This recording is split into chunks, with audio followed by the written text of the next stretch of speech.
साईंपन की सतनाम। तो आज जयपुर में परम पिता परमात्मा के मूल ज्ञान का प्रचार होने जा रहा है। बहुत बड़े भाग होते हैं उन जीवों के जो अपने पूरे जीवन काल में एक बार भी इस मूल ज्ञान को सुन पाते हैं, और उससे बड़े भाग होते हैं उन जीवों के जो इस ज्ञान को थोड़ा सा भी समझ पाते हैं। क्योंकि आना बैठना 1 घंटा 2 घंटा सुन के चले जाना बहुत आसान है, लेकिन इस ज्ञान को समझना, इस पर चिंतन करना, मनन करना बहुत मुश्किल है। जिस पे मालिक की कृपा हो केवल वही ये ज्ञान समझ सकते हैं। ये सबके बस की बात नहीं है। इसीलिए कबीर साहब बार बार समझाते हैं कि लाखन में कोई समझ न पाई है और कोटि मध्य जानेंगे, कहे कबीर सुनो भाई साधो, हमें बिरले हंस पहचानेंगे। कि अगर लाखों लोगों को ये सत्संग सुनाया जाए, उनको समझ में नहीं आएगा बताया क्या जा रहा है, क्योंकि ना इसमें किसी की जयकार लग रही है, ना कोई देवी देवताओं की कथा आ रही है, ना किसी भगवान की चर्चा आ रही है। ये कैसा सत्संग है? कोटि मध्य जानेंगे, करोड़ों लोगों के बीच में सत्संग रखा जाए तो कहते कहे कबीर सुनो भाई साधो, हमें बिरले हंस पहचानेंगे। उन करोड़ों में से कोई बिरले होंगे जो हमारी बात को समझेंगे, जो इस गुप्त ज्ञान को, इस मूल ज्ञान को समझेंगे। बाकी किसी के बस की बात नहीं। तो आज उसी मूल ज्ञान को, उसी गुप्त ज्ञान को आपके सामने रखा जाएगा, और मालिक से अरदास करेंगे कि आपको एक एक बात समझ में आए, ताकि आपका जन्म सफल हो पाए। जन्म मरण से ये बंधन जो आपका बंधा हुआ है ये टूट जाए, और आप सदा सदा के लिए मुक्त हो जाए। इसी अरदास के साथ आज का सत्संग शुरू करेंगे। एक जयकारा लगाएंगे मालिक के नाम पे, फिर सत्संग स्टार्ट करेंगे। बोलिए परमपिता परमात्मा की, सदगुरु बंदी छोड़ कबीर साहिब की, सभी संतों की, सभी भक्तों की, आज के आनंद की, सत्संग कराने वालों की, इनके माता पिता की, गांव नगर बस्ती की, आज के आनंद की, सकल हंस को बंदगी साहेब बंदगी सपना। तो कबीर साहब हम सबका भला चाहते हैं, एक भी ऐसा नहीं है जिसके बारे में वो बुरा सोचते हो।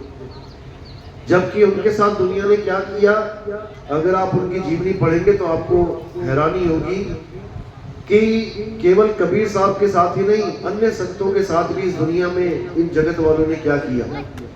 मीराबाई जैसी को जहर पिला दिया, सुकरात को जहर पिला दिया, किसी की गर्दन काट दी, किसी को आग लगा दी, किसी को क्रूस पे चढ़ा दिया। यही सब करती आई है दुनिया। और कारण क्या है, क्यों किया इसके साथ ऐसा? क्योंकि ये सत्य बताते थे। ये तुम्हारे जीवन में जो भी झूठ है उसको छुड़वाते थे, और जो तुम्हारे जीवन में सत्य है, जिसकी तुम्हें जरूरत है, उसके बारे में बताते थे। लेकिन ये बात लोगों को हजम नहीं होती थी। क्यों? जिसकी दुकान ही झूठ पे टिकी है वो कभी सच्चाई को हजम नहीं कर सकता। क्यों? क्योंकि उसकी दुकान ही खत्म हो जाएगी।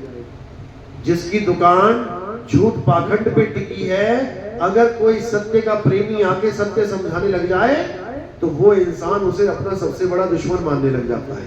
कारण क्या है? धंधा चौपट हो जाता है, क्योंकि धर्म को धंधा बना दिया इन लोगों ने। तो कबीर साहब ने, मीराबाई ने, रविदास जी ने, संत तुकाराम जी ने, दादू जी ने, पलटू जी ने, भीका जी ने, 10 पातशाहियों ने इस असत्य को जब खत्म करना चाहा सत्य के द्वारा, तो लोग उनके दुश्मन बन गए। कबीर साहब को 52 बार मारने की कोशिश की गई, लेकिन वो विदेही पुरुष थे, उनका बाल बांका नहीं हो पाया। बाकियों को गर्दनें काट दी गई, जहर दिया मर गए, जला दिया गया, गरम गरम तवे पे बैठा दिया गया, चमड़ी पूरी सड़ गई, खत्म हो गए। लेकिन कबीर साहब का बाल बांका नहीं हुआ। क्यों? क्योंकि वो इस 5 तत्व की भौतिक काया के जीव नहीं थे। उनकी जो काया थी वो कैसी थी? वो तेज पुंज की काया थी, प्रकाश पुंज की काया थी, जैसे इंद्रधनुष होता है। हमें देखने में लगता है कि 7 रंग आसमान में है, लेकिन कोई कहे कि उनको जाके पकड़ लूं, गोली मार दूं, तलवार से काट दूं, आग से जला दूं इंद्रधनुष को, तो वो कुछ नहीं कर सकता उसका। इसी प्रकार कबीर साहब की जो काया थी वो माँ बाप के द्वारा पैदा होने वाली ये पंच भौतिक काया नहीं थी। वाणी भी आती है, संतों अविगत से चला आया, कोई मेरा भेद मरम ना पाया, ना हम लीना गर्भ बसेरा, बालक होए दिखलाया, संतों अविगत से चला आया।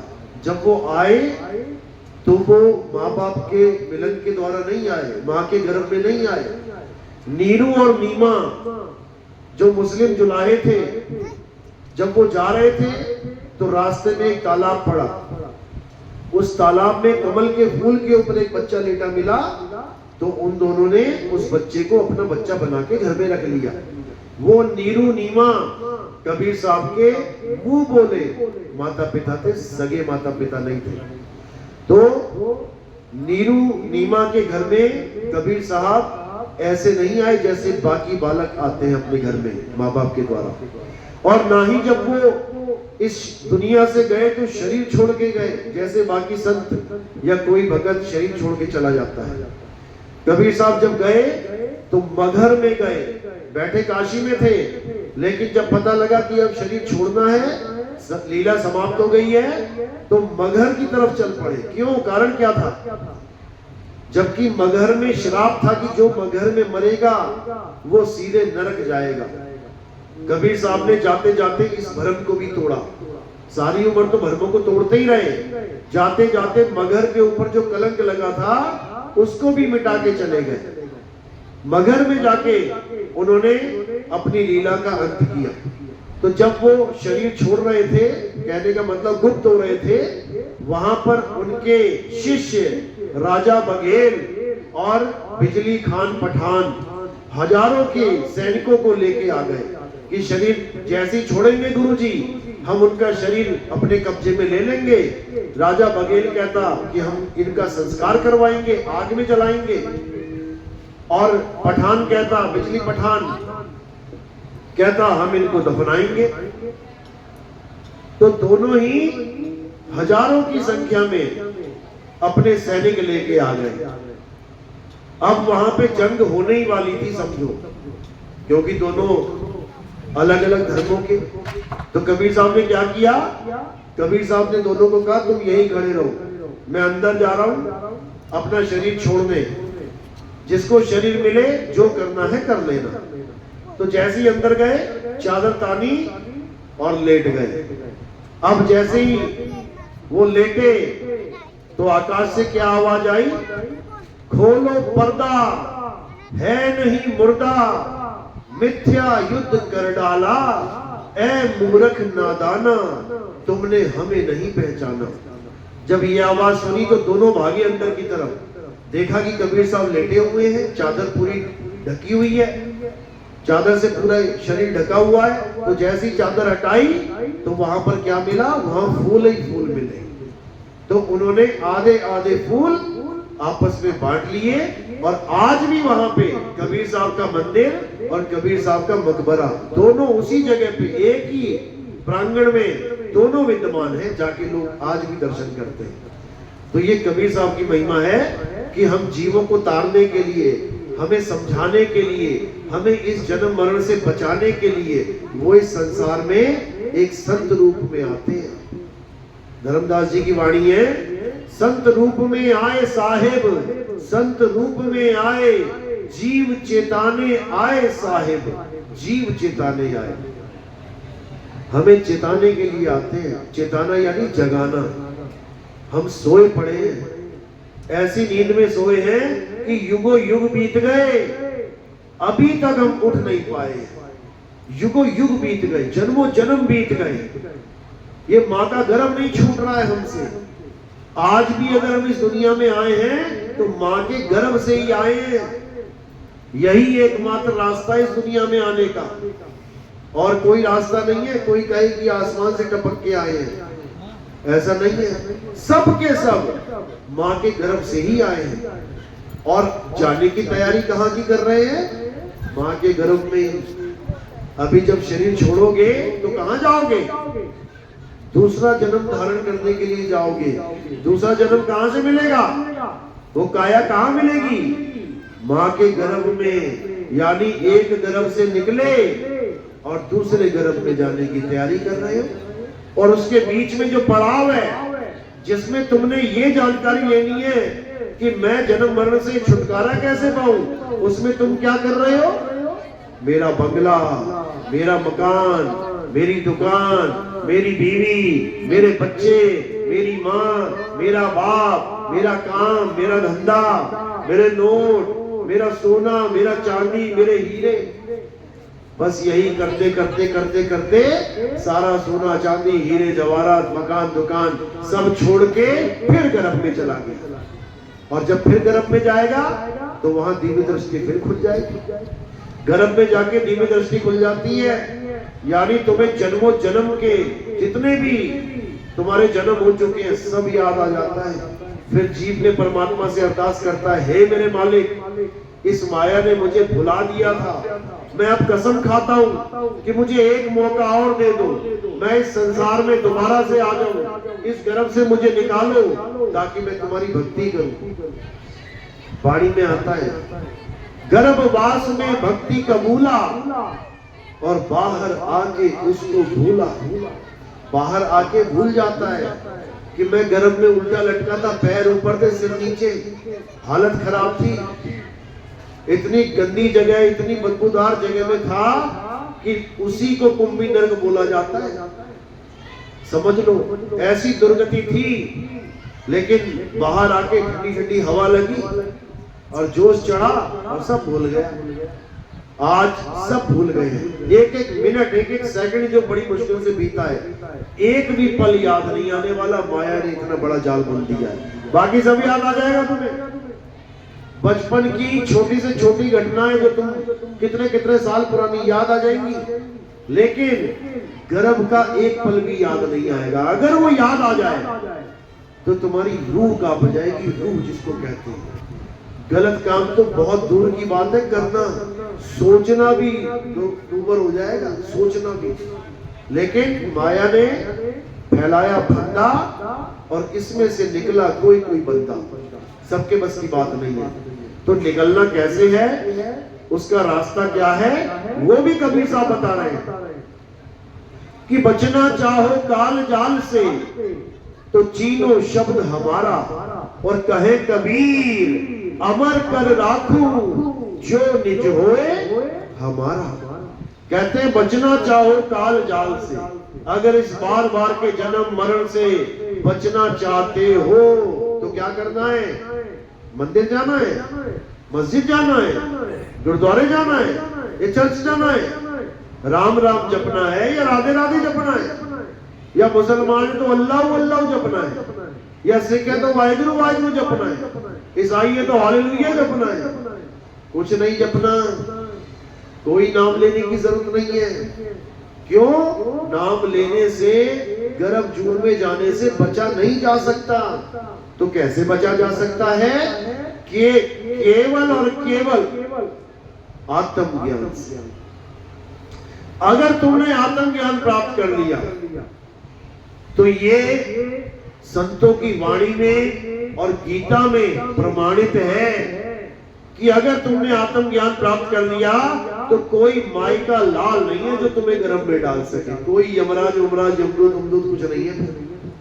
ये आत्मज्ञान ऐसी चीज है, गीता में बिल्कुल स्पष्ट लिखा गया है। कहते हैं हे अर्जुन, सारी दुनिया पता नहीं किस किस की पूजा कर रही है।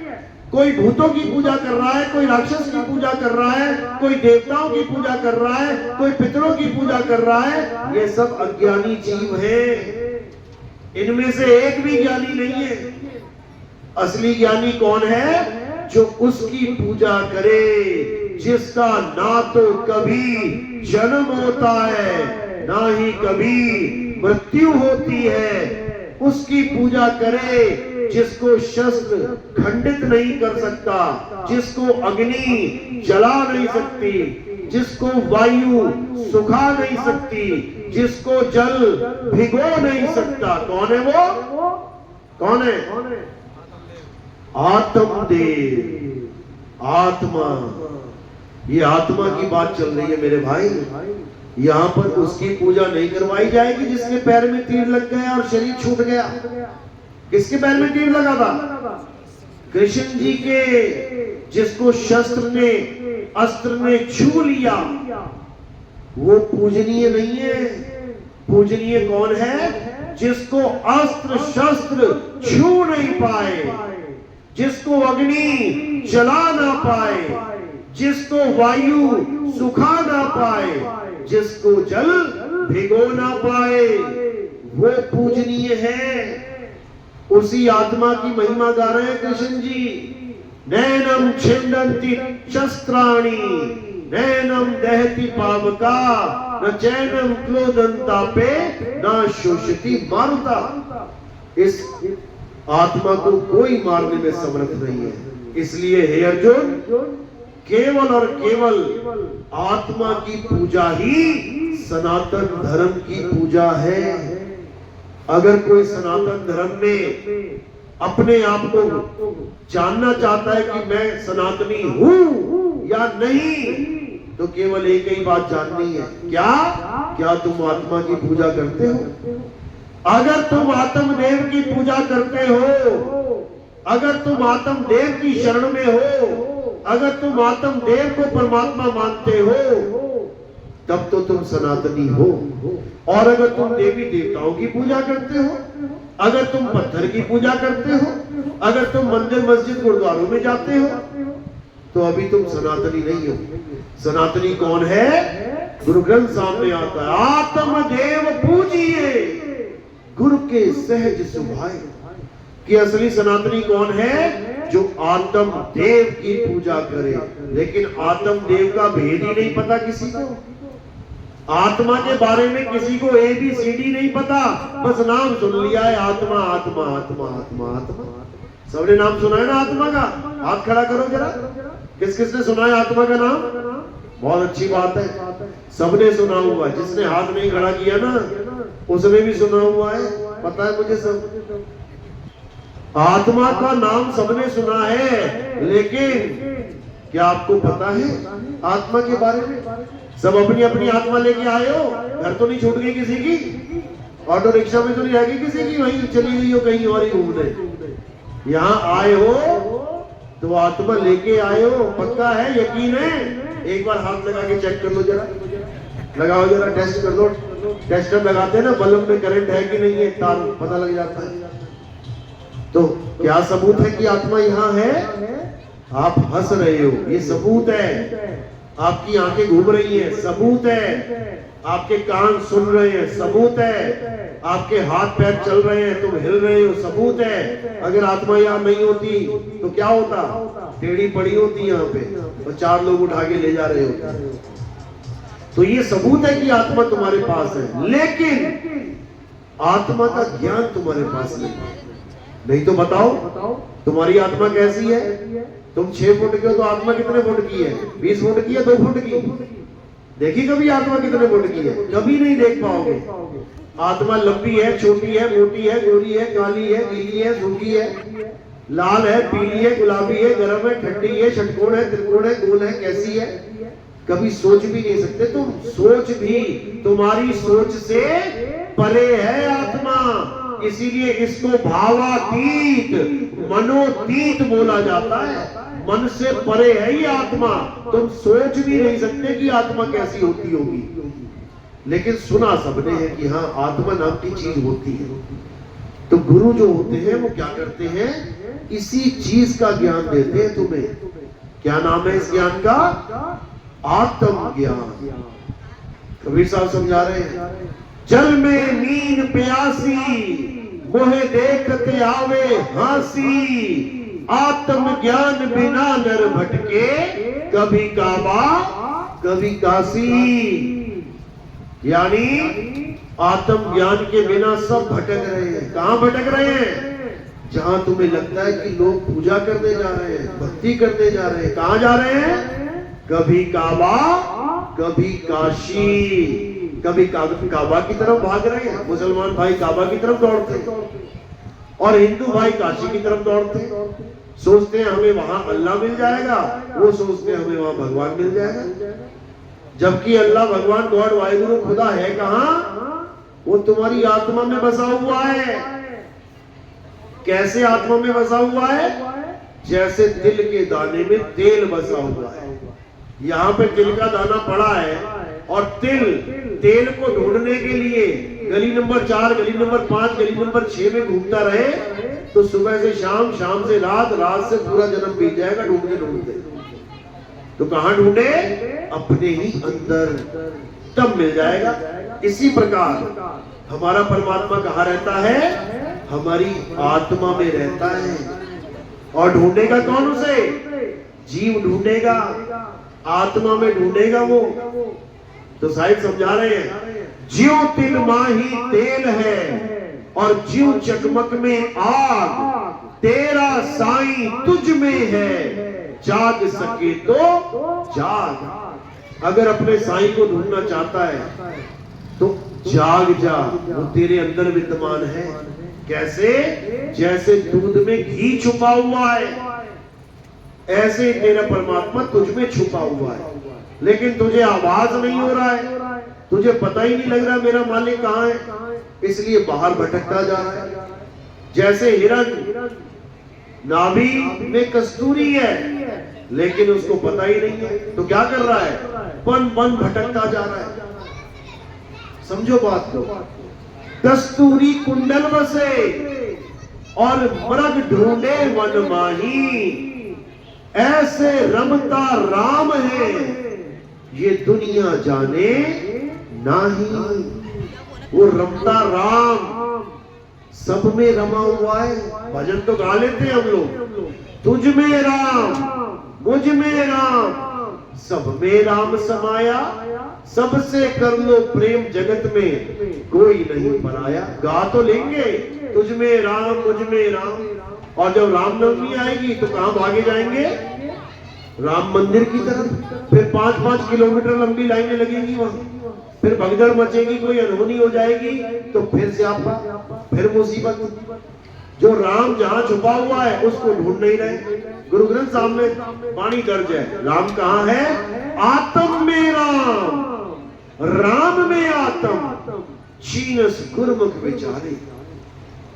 कि जब तुम्हें गुरु मिल जाएगा वो तुम्हारी दौड़ी खत्म कर देगा। तुम्हारा राम कहां है? जहां हनुमान जी का राम रहता है। हनुमान जी को जब बोला गया कि अब राम जी जाने वाले हैं, लीला खत्म होने वाली है, कहां ढूंढेगा उन्हें? तो हनुमान जी ने ये नहीं बोला कि अयोध्या जाऊंगा, मंदिर बनाऊंगा, वहीं पे दर्शन करूंगा। हनुमान जी ने क्या किया? अपना सीना चीर के दिखाया।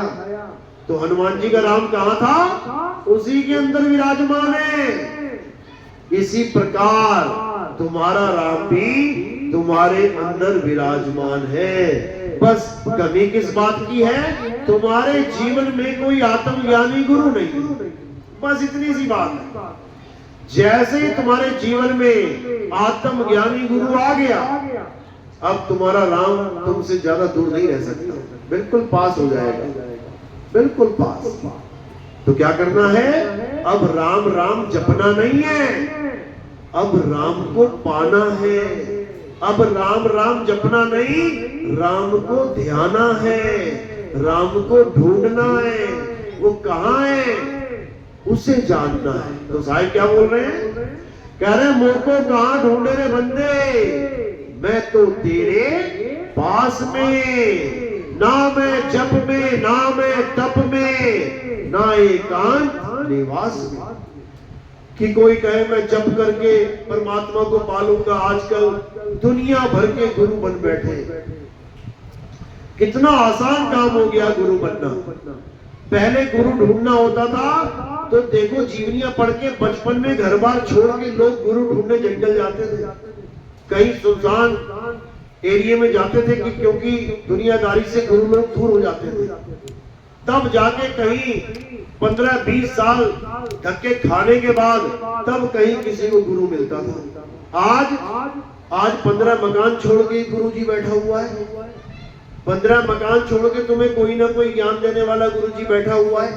इतना आसान हो गया है गुरु बनना। क्यों? लोगों को समझ में आ गया है कि गुरु बनना भी एक प्रोफेशन है, कमाई का साधन है। तुम सारी उम्र में इतने पैसे नहीं कमा पाओगे जितना एक गुरु एक साल में कमा लेता है। ये धंधा बन चुका है भगवान के नाम पे, और कितना आसान धंधा है। बस क्या करना है, कोई भी आ जाए उससे पूछ लो, बेटा किसकी पूजा करना चाहते हो? बेटा बोलेगा राम जी की। बेटा राम राम जप ले। तू किसकी पूजा करना चाहता है? मैं कृष्ण जी की। बेटा हरे कृष्णा जप ले। तुम बेटा किसकी पूजा करना चाहते हो? मैं राधा जी की। अरे राधे राधे जप ले। कितना आसान हो गया, कितना आसान हो गया गुरु बनना। गुरु का मतलब ये नहीं होता कि कोई आया मुझे भगवान का नाम दे दिया हो गया गुरु। गुरु का मतलब होता है गु कहिए अंधकार, रू कहिए प्रकाश। जब तुम्हारे जीवन में अज्ञान रूपी अंधकार छा जाए तब गुरु एंट्री करता है तुम्हारे जीवन में। तो क्या करेगा वो? गु रूपी अंधकार को खत्म करके रू रूपी प्रकाश तुम्हारे जीवन में जगा देगा। वो कोई मंत्र फंतर जंतर नहीं देगा कि मंत्र जप लो। वो सारे मंत्र छुड़वा देगा, हटाओ इसको। और क्या करेगा? तुम्हें आत्म ज्ञान देगा, तुम्हें तुम्हारी आत्मा का ज्ञान देगा। जिस आत्मा की वजह से तुम्हारे मुंह से राम राम राम, राधे राधे, अल्लाहु अकबर, वाहे गुरु, सत श्री अकाल, हालेलुया, यहोवा, ये सारे नाम निकल रहे हैं। किसकी वजह से? आत्मा की वजह से। जैसे ही आत्मा ने शरीर को छोड़ दिया, अब बोल के दिखाओ जरा नाम। तुम भगवान का नाम भी नहीं ले सकते बिना आत्मा के। समझ लो, कोई तुम्हारे सिर पे लाठी मारे, तुम हिंदू हो तो बोलने लग जाओ राम राम राम राम राम राम, क्या होगा? लाठी सिर पे पड़ेगी, सिर खुल जाएगा।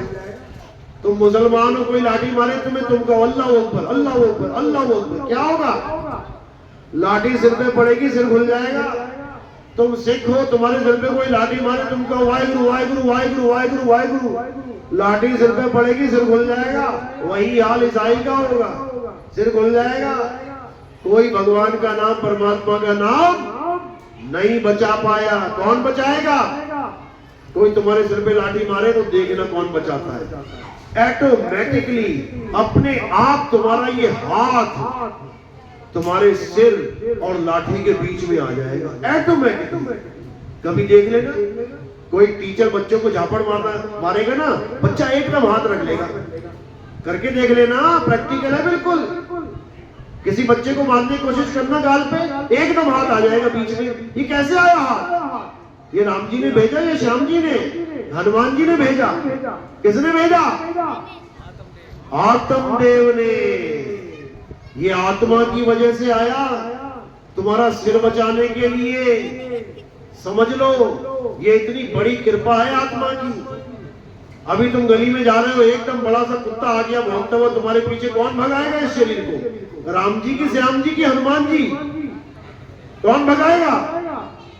आत्मा दौड़ाएगी, भाग जल्दी, और तुम पूरा जोर लगा दोगे आत्मा से ताकत लेके। तो ये आत्मा ही है जो पल पल तुम्हारी रक्षा कर रही है, लेकिन तुम्हारे कर्मों के अनुसार, क्योंकि कर्म भी भुगतने हैं भाई। ऐसा नहीं है कि हर जगह तुम्हारी रक्षा ही करेगी। जिसको, जिस आत्मा को तुमने दुखी किया है उसका श्राप भी तो लगेगा तुम्हें। विष्णु जी ने नारद जी को दुखी किया तो श्राप खाना पड़ा उस आत्मा से। नारद जी की आत्मा क्या बोली? हे विष्णु जी, जैसे तूने मुझे एक स्त्री के लिए तड़पाया है, तू भी तड़पेगा। राम जी बन के आना पड़ गया। ये सारे अवतार श्राप खाए अवतार हैं, श्रापित अवतार हैं ये। राम जी बन के आए, मर्यादा पुरुषोत्तम, अच्छा खासा सब कुछ चल रहा था, उठा के बाली को तीर मार दिया। बताओ, मर्यादा भंग कर दी। मरते मरते बाली ने श्राप दे दिया, हे राम जैसे तूने मुझे धोखे से मारा है, पंथा तो तुम मर्यादा पुरुषोत्तम हो, तुमने क्षत्रिय मर्यादा भंग करी है, जैसे तुमने मुझे तीर मारा है ऐसे ही मैं भी तुम्हें तीर मारूंगा। ले लो, ये भी श्रापित भगवान है भैया। जितने भी भगवान आ रहे हैं सब श्रापित ही मिल रहे हैं, लेकिन एक ऐसा भगवान है जिसको श्राप लग ही नहीं सकता। सारी दुनिया के ऋषि मुनि, सारी दुनिया के ये मुफ्ती मुल्ले जितने भी हैं, मौलवी सब आ जाएं, सारी दुनिया के जैन बुद्धिस्ट जितने भी धर्म के ठेकेदार हैं सारे आ जाएं, सारे आके श्राप दे दे, आत्मा का नाश हो जाए। हो जाएगा क्या? ये आत्मा का नाश हो जाएगा? कभी नहीं हो सकता। ये सारे क्या, इनके दादा परदादा भी मिलके आके श्राप दे देना, तब भी आत्मा का नाश नहीं हो सकता। तो सबसे बड़ा देव कौन है? जिसको कोई श्राप नहीं लग सकता, वो है देवों का देव महादेव, आत्म देव। समझो,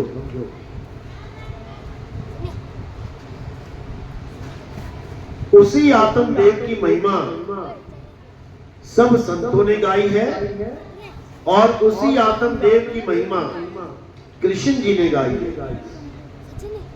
बस उसमें थोड़ा सा बताने का जरिया, तरीका थोड़ा सा अलग कर दिया है।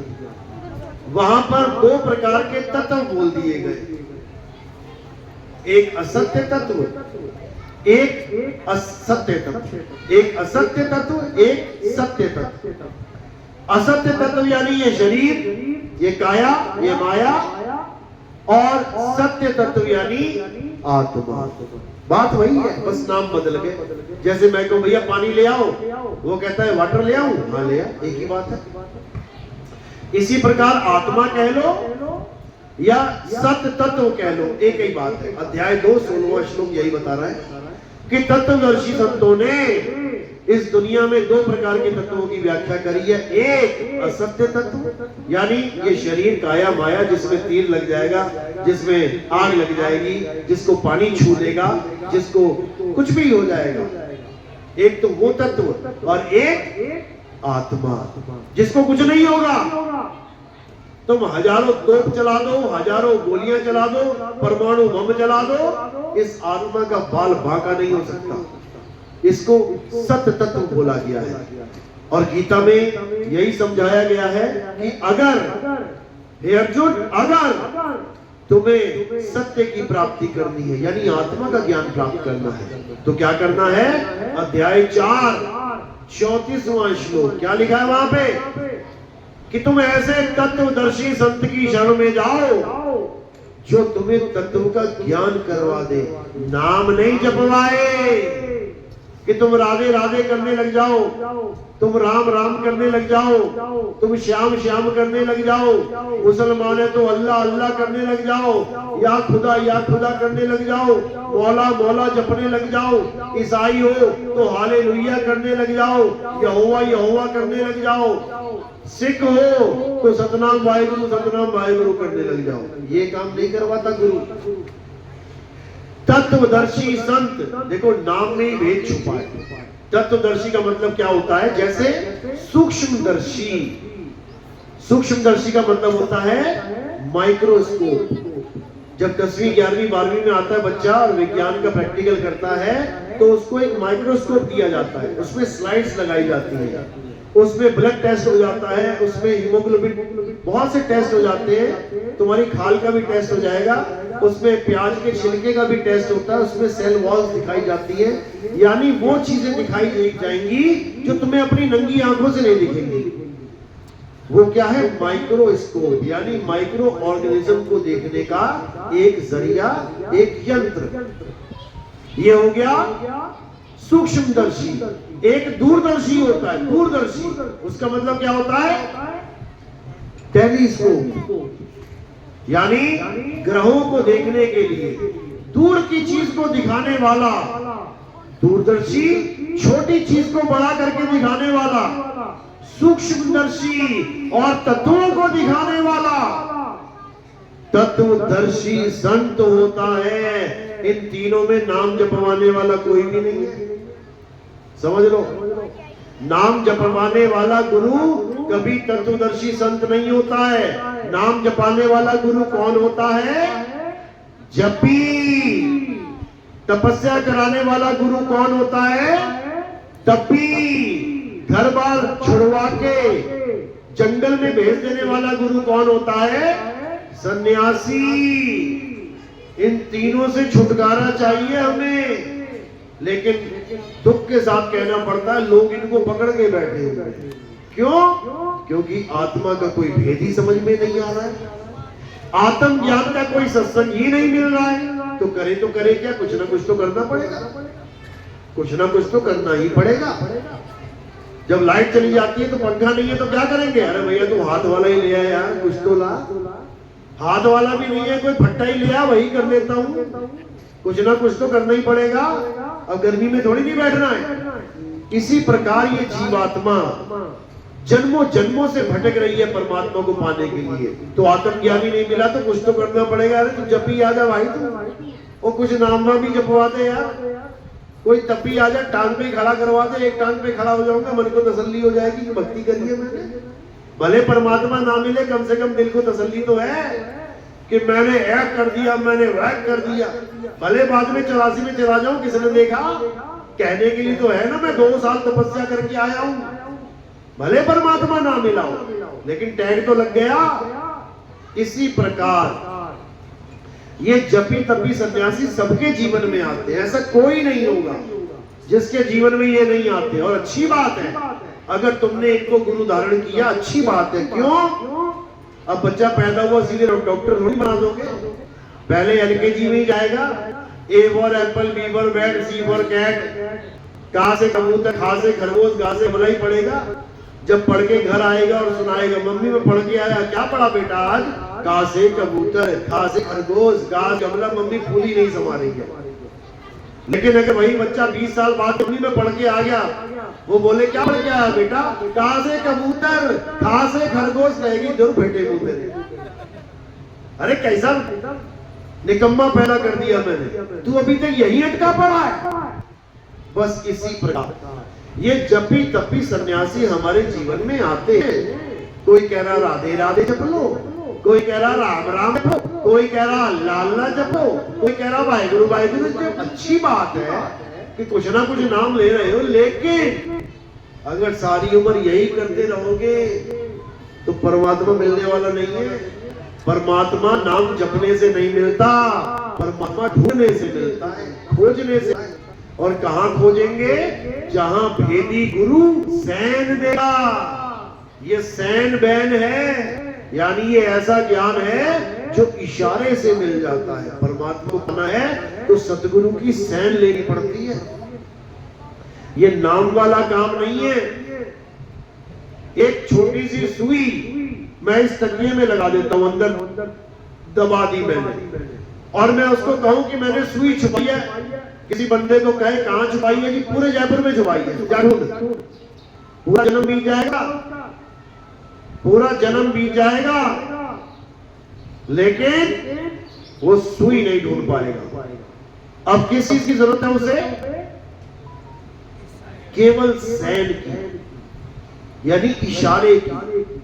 अगर उसे कोई भेदी गुरु मिल गया और उसने केवल इशारा कर दिया, ओ भाई कहां ढूंढ रहा है, बस इतना इशारा कर दिया कि ये है, यहां पे है, तो उसके दिमाग से सारा जयपुर आउट। वो एक बार भी ना घुमाएगा किसी गली की तरफ। कहां जाएगा? सीधे डायरेक्ट उसी तकिए पे पहुंच जाएगा, 2 मिनट में उसको मिलेगी बस। तो इसीलिए साहिब कह रहे हैं, वो तो कहां ढूंढे रे बंदे, मैं तो तेरे पास में, ना मंदिर में, ना मस्जिद में, ना काबे कैलाश में, ना मैं में, ना मैं तप में, ना एकांत निवास में, खोजी होए तुरंत मिल जाऊं, एक पल की तलाश में। कहे कबीर सुनो भाई साधो, मैं तो हूं विश्वास में। बस इसको समझना है। अगर ये वाणी तुम्हें समझ ली तो इस दुनिया में ऐसा कोई नहीं जो तुम्हें मूर्ख बना जाए। बिल्कुल सिंपल है। कह रहे मुझे कहां ढूंढ रहा है भाई, मैं तेरे पास में हूं। अब किसी भी गुरु के पास ना गुरु जी जो वस्तु पास में है मुझे उसका ज्ञान करवा। ये सुई बिल्कुल पास में है मेरे, लेकिन अगर आप बताओ ये यहाँ पे है तो फिर बहुत दूर है। साहिब का घर दूर है जैसे पेड़ खजूर, और ज्ञानी जन के पास में अज्ञानी से दूर। तुमने अपने आंगन पेड़ लगा लिया खजूर का, 200 फुट का हो गया, 200 फुट का पेड़ हो गया, चढ़ना तुम्हें आता नहीं तो क्या होगा? घर में होता हुआ दूर है। जब चढ़ना ही नहीं आता तो कौन जाएगा ऊपर खजूर लेने? आंखों के सामने चली जगह चली जाएगी तो घंटन दुबाल बैठे हुए। लेकिन अगर तुम्हें चढ़ना आता है फिर खजूर दूर नहीं है। तो कह रहे हैं साहिब का घर दूर है जैसे पेड़ खजूर, और ज्ञानी जन के पास में अज्ञानी से दूर। जिसको चढ़ने की विधि पता है वो आज नहीं तो कल चढ़ा ही जाएगा, और जिसको चढ़ना ही नहीं पता कैसे चढ़ना है वो कभी सपने में भी नहीं चढ़ पाएगा। तो ये गुरु के पता लगा है कि हमने क्या करना है। तो क्या करना है? सारे नाम छोड़ देने हैं। हिंदू है तो राम राम जपना छोड़ दे, मुस्लिम है तो अल्लाह अल्लाह जपना छोड़ दे, सिख है तो वाहिगुरु वाहिगुरु रटना छोड़ दे, ईसाई है तो गॉड गॉड रटना छोड़ दे। क्या करे? हिंदू है तो राम को ढूंढे, मुस्लिम है तो अल्लाह को ढूंढे, सिख है तो वाहिगुरु को ढूंढे, ईसाई है तो गॉड को ढूंढे। और वो है कहां? मैं तुम्हारे पास में। बस तुम्हारे पास जो वस्तु है उसके बारे में बताने वाला तू मिल जाए, तुम्हारा काम बन जाएगा। ये परिवर्तन करने की जरूरत नहीं है। आजकल होड़ लगी पड़ी है, हिंदुओं को मुसलमान बना लो, हिंदुओं को ईसाई बना लो। अरे भाई जाने दो, हिंदुओं को हिंदू ही रहने दो, मुसलमान को मुसलमान रहने दो, सिख को सिख रहने दो, ईसाई को ईसाई रहने दो। जो तुम्हें ज्ञान देना है दे दो। एक हॉस्पिटल खुलता है, कोई बीमार है, अरे उसकी बीमारी काटनी कि धर्म बदलाने उसके। यहाँ इलाज तब होगा जब तुम अपना नाम राम सिंह से रमुद्दीन चौधरी रखोगे। चौधरी तो नहीं लगेगा, खाम बैठेगा। तो ऐसे नहीं बनेगी बात भाई, समझ लो। हॉस्पिटल खुला है, सबके लिए खुला है। मुसलमान को मुसलमान रहने दो, ईसाई को ईसाई रहने दो, हिंदू को हिंदू रहने दो। इलाज करो तुम्हारे पास है तो, और नहीं है तो फिर दबाओ यहाँ से। तुम ही लोग की वजह से सारे झगड़े हो रहे हैं, समझ लो। पहले बहला फुसला के हिंदू को मुसलमान बना देते हैं, फिर कोई आता है वो घर वापसी करवा देता है दोबारा। वो घर वापसी ऐसे नहीं होती कि मुसलमान से हिंदू बन गया घर वापसी हो जाएगी। घर वापसी का मतलब तो समझ लो। घर वापसी का मतलब होता है तुम अपने असली घर पहुंच जाओ। ये दुनिया तुम्हारा नकली घर है, इस घर से वापसी करवानी है। जहां से तुम आए हो तुम्हें वहां पहुंचाना है, उसको कहते हैं घर वापसी। ये धर्म वरम बदलने को धर्म वापसी नहीं, घर वापसी नहीं कहते। कबीर साहब समझा रहे हैं, आए हो तुम जहां से और जाना तुम्हें कहां है, इतना बस विचार लो, हो गया भजन, हो गई घर वापसी। लेकिन वो नहीं समझ में आती, ये टोपी और चोटी समझ में आती है। तो भाई इन चीजों से ऊपर उठना है। हम सब इंसान हैं, हम सब इंसानों में शरीरों में रहने वाली आत्मा है। हम हिंदू मुसलमान तो बना दिए गए यहाँ पे, समझ लो। एक ऐसा समय था जब ना कोई हिंदू ना कोई मुसलमान, ना कोई सिख ना कोई ईसाई। एक ऐसा समय था, कैसा? कब? जब आदि मानव थे। जब आदि मानव थे जानवरों की तरह नंगे घूमते थे। आज भी घूम रहे हैं अफ्रीका में, देखो जाके यूट्यूब पे देख लेना, अफ्रीकन ट्राइबल लिख लेना, पता लग जाएगा तुम्हें। सारे नंगे घूम रहे हैं।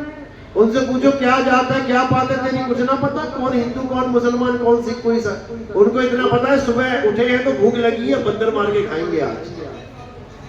बस यही काम है उनको, तीर कमान ये लगे रहते हैं, शिकारी बने हुए हैं। बिल्कुल आदि मानव। समझ लो, भाषा भी कोई क्रिएट नहीं है, ऐसे करते रहते हैं बस जैसे बंदर करता है। देख लेना यूट्यूब में आज भी है, अक्षर तक नहीं है उनके पास।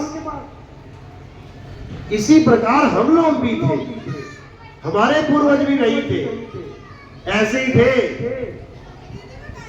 तो हमारे पूर्वजों ने सबसे पहले आग की खोज करी।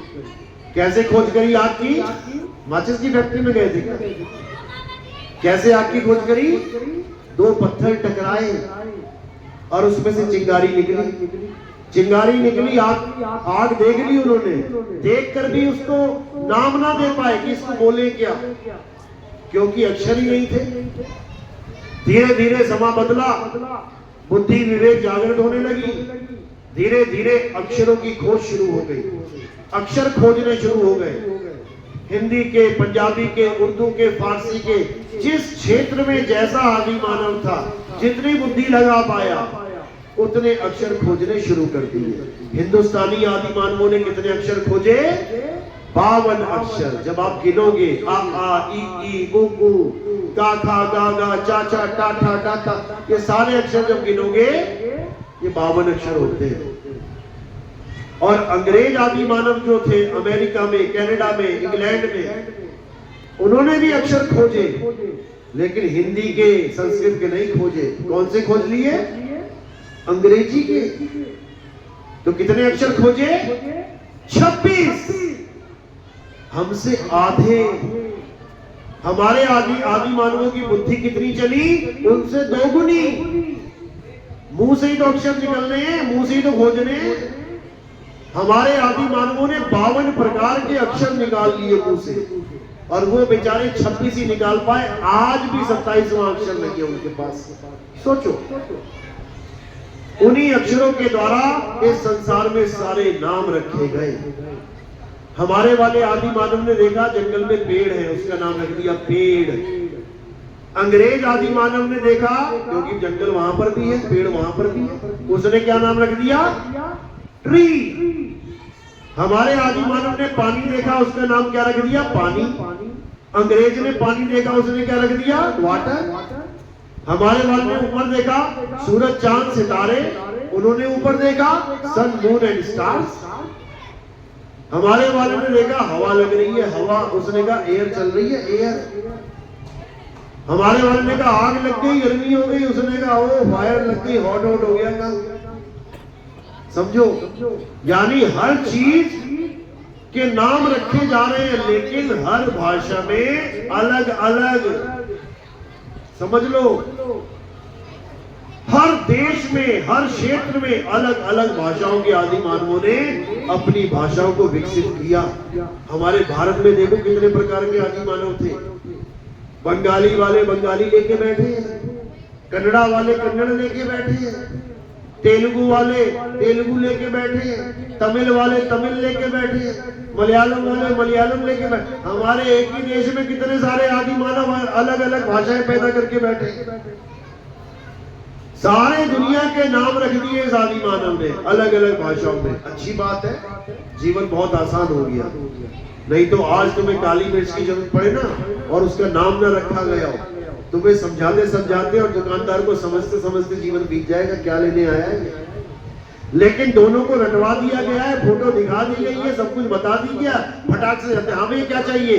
काली मिर्च, और बोलो लौंग, और बोलो इलायची, और बोलो ये, और बोलो वो।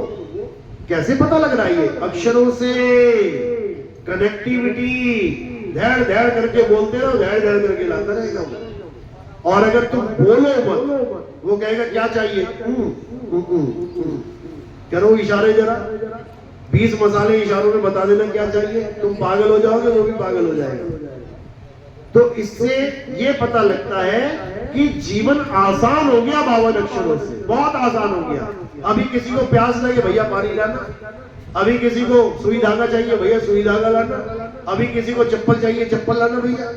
बोलने की देर है, सामने वाला एकदम समझ जाता है। क्यों? क्योंकि सबको एक ही स्कूल में पढ़ा दिया गया है। कहाँ से कबूतर, कहाँ से खरगोश, कहाँ से गमला, कहाँ से चप्पल, सब वही रट के बैठे हुए, इसीलिए तो अक्षर ज्ञान है।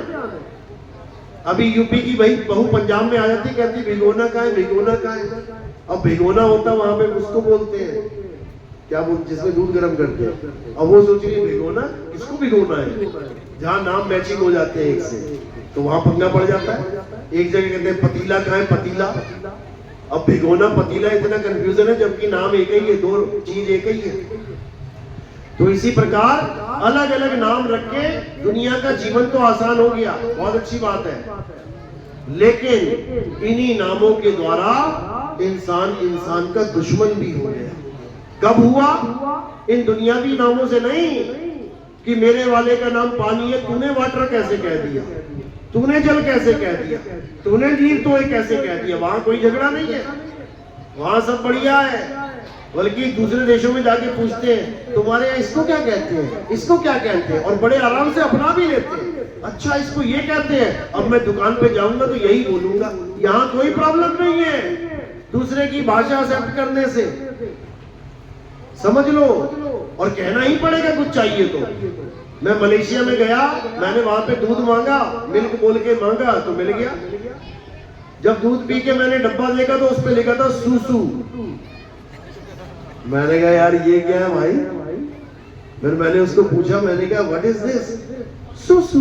मैंने कहा तूने सूसू मिला दिया। अब वहां पर हमें कहना पड़ेगा, कोई पूछेगा क्या चाहिए, वहां की भाषा में कहना पड़ेगा 1 लीटर सूसू दे दे भाई, कहना पड़ेगा। उसमें कोई दिक्कत नहीं है हमें, क्यों?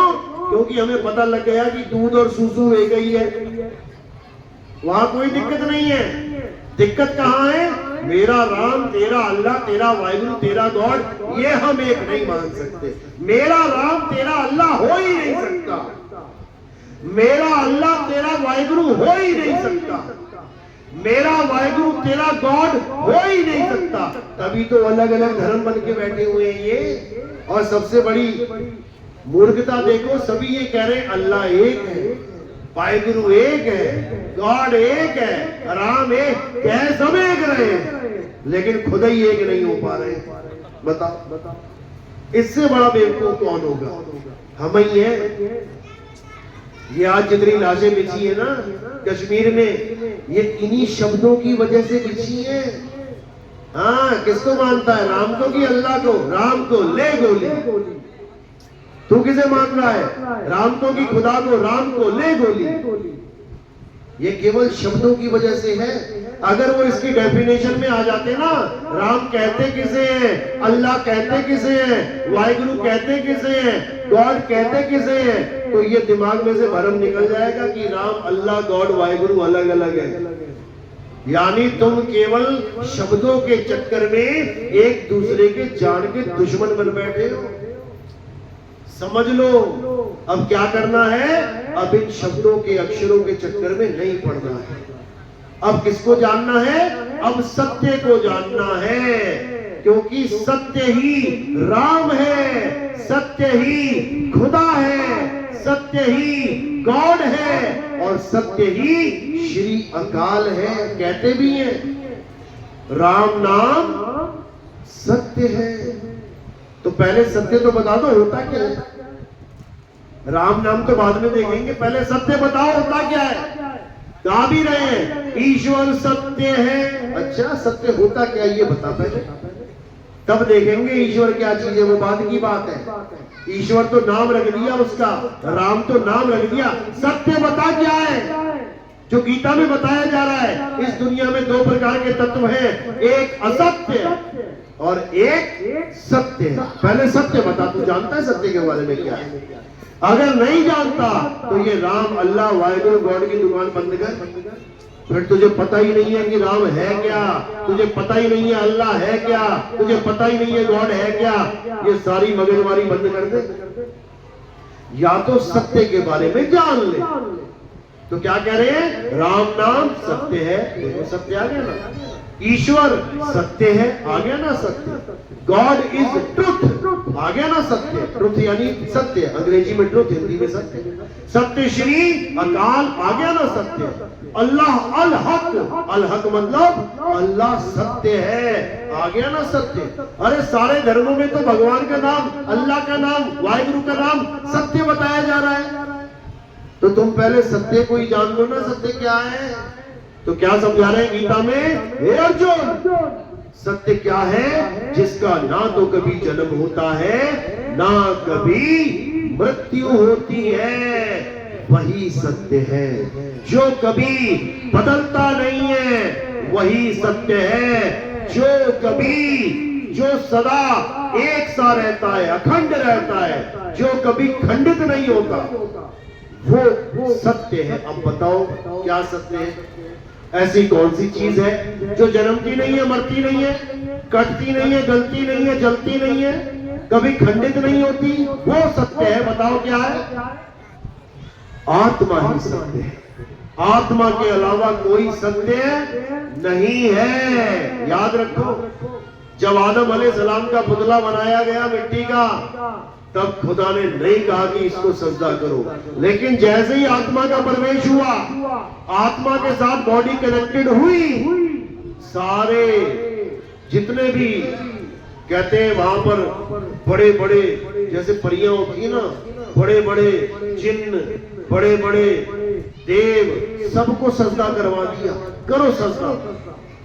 आदम का सजदा करवा, यानी इंसान का सजदा करवाया गया।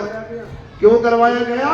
क्योंकि ये इंसान जन्म ही एक ऐसा जन्म है जो सत्य और असत्य का निर्णय कर सकता है। समझ लो, गाय को कहोगे ना, गाय माता, दो प्रकार के तत्व है, एक सत्य एक असत्य, तुझे क्या चाहिए? वो क्या कहेगी? घास। समझ लो, वो ना कहेगी मुझे सत्य दे दे, वो कहेगी घास दे, इधर पेट खाली पड़ा तो सत्य सत्य को रो रहा है। समझ लो, केवल इंसान है जो इस बात को सुन भी सकता है, सुन के समझ भी सकता है, समझ के अपना भी सकता है और अपना के प्राप्त भी कर सकता है। इसीलिए मनुष्य जन्म दुर्लभ बोला गया है। मानुष जन्म अनमोल है और मिले न बारंबार, तरवर जो पत्ता गिरे पौड़ न लागे डाल। मानुष जन्म कोई अनमोल क्यों बोला गया है, जबकि कुत्ते भी ऑडी में घूम रहे हैं? ये क्यों नहीं बोला कुत्ता जन्म अनमोल है, ऑडी मिले ना बारंबार? ऑडी में घूमते कुत्ते भी।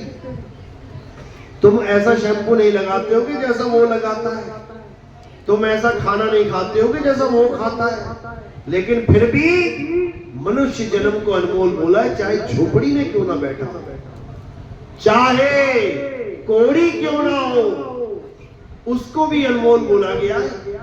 देखो क्या कह रहे हैं, नाम जपत कोड़ी भला, चुई चुई गिरता चाम, और वो कंचन देह किस काम की, जिस मुख नाही राम। अब ये मत सोचना, देखो राम बोला है, राम, ये वो राम नहीं है जो तुम समझ बैठे हो। एक राम दशरथ का बेटा, एक राम घट घट में बैठा, एक राम का सगल पसारा, एक राम तीनों से न्यारा। ये जो तीनों से न्यारा राम है, इसको जानना है। ये कौन है? आत्म राम। ये आत्म राम है, हम सबके प्राणों का आधार है। ये जो तुम्हारी सांस चल रही है ना, हिंदू की, मुसलमान की, सिख की, ईसाई की, किसकी वजह से चल रही है? उसी राम की वजह से चल रही है, जिसका नाम है आत्म राम। समझ लो। चलो, तो आज का सत्संग यही समाप्त करते हैं। किसी को कोई शंका है, कोई सवाल है तो पूछ सकता है। आज का सत्संग किस किस के समझ में आया, एक बार हाथ खड़ा करो जरा। चाहे 100 में से 1% आया हो, बहुत अच्छी बात है। सबके सब हाथ उठा रहे हैं, कुछ सोच के उठा रहे होंगे। फर्जी वाला तो नहीं उठा रहे थे, असली वाला चाहिए, तो बहुत अच्छी बात है। बाकी आप हमारे सत्संग कंटिन्यू कर सकते हैं। कैसे? हमारा YouTube चैनल है कहत कबीर सुनो भाई साधु, या फिर आप लिखेंगे नितिन दास के सत्संग, आपको सीरियल वाइज सत्संग मिल जाएंगे। आप लिखेंगे नितिन दास के सत्संग पार्ट नंबर 1, नितिन दास सत्संग 2, नितिन दास सत्संग 3, नितिन दास सत्संग 4, ऐसे आपको सीरियल में मिलने लग जाएंगे सत्संग। सीख सुनते जाओ, सब भ्रम दूर होते जाएंगे और धीरे धीरे धीरे आप सत्य तक खुद ही पहुंचने लग जाएंगे। पता लग जाएगा कि सत्य होता क्या है। उसके बाद सारे भ्रम सब खत्म, बस एक ही चीज रह जाएगी जीवन में कि कैसे भी सत्य की प्राप्ति करनी। महात्मा बुद्ध को तो घर बार छोड़, बीवी बच्चे छोड़ के, कान राज्य छोड़ के सत्य को खोजने जाना पड़ा। तुम्हारे घर में खुद सत्य आएगा तुम्हें खोजते हुए। बस लेना नितिन दास के सत्संग, उसके बाद ऐसा खोजेगा फिर खोगो नहीं, तुम खोजे ही लेगा तुम। तो ये सब तब होगा जब अच्छे से तो आकर सब यही समाप्त करते हैं। बोलिए परम पिता परमात्मा की, सदगुरु किशोर कवि साहेब की, सभी संतों की, सभी भक्तों की, आज के आनंद की, सरहद बंदगी साहेब बंदगी सतनाम जैसा।